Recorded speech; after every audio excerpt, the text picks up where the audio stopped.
Welcome back to another video, guys. Today we're going to be going over common mistakes with the powerlifting squat and how to address them. When experiencing a rounding in the upper back, this can oftentimes be a lack of upper back tightness. Some cueing we can do to prevent this would be a scapular retraction and depression. This is a simple movement of pulling the shoulders back and down. Considerations within your workout program would just be upper back accessories to strengthen your upper back so that you can bear the weight and maintain that tightness in your upper back. The next common mistake we're going to talk about is the good morning squat. Now, the good morning squat is actually a very simple mistake to address. For cueing, simply we're just going to, quote, stay in the quads. You can kind of think about it like a spring or a slinky of some kind. When you push down, you are loading up energy into that spring. Same way as we go down on the squat, we're loading our quads with the tension. And then on the way up, we're using that same tension, staying in those quads, using all the tension we built on the way down to shoot right back up. And then for programming, anything that can help strengthen the quads and the knee extensors are going to be great for this. So another consideration with this good morning squat is foot pressure.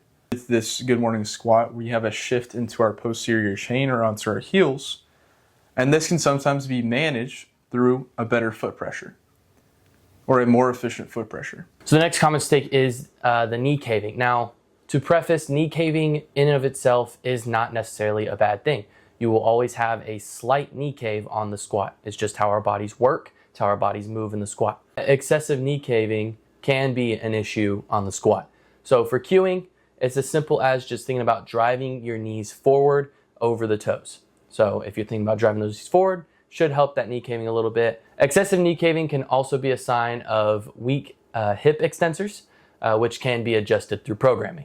So our next common mistake that we see within the squat would be the squat twerk. Really, you can imagine the squat twerk gets its name from the arch that happens in the back, the extension that happens in the spine. So with this compromise in the spine, usually comes a weakness of the core or just a lack of brace. So one way to combat this would just simply be through cueing, to cue for that neutral spine, to brace and try to maintain a rigid torso so that we don't lose that positioning and end up in an extended position. And if you want to address this through programming, you could always incorporate some more core work to strengthen the core. So our final common mistake for this video is going to be dive bombing or dropping into the hole too quickly. This is a very easy mistake to fix, simply just controlling the descent. Like I spoke about earlier on the good morning squat with the spring analogy, we want to load the quads on the way down. So controlling the descent, loading the quads, and then in programming, you can practice the tempo squats on the secondary, and that'll clean it right up. Okay. And so many of you may be wondering, what can I do if I have a hard time hitting depth? And the answer is actually very simple.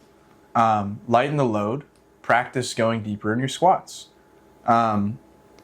This seems very simple, but it can be very beneficial, especially when you've built up a technique that relies heavily on cutting depth in order to hit heavier loads. That's going to be it for this video, guys. If you did enjoy, please make sure you subscribe, like, comment, share with your friends.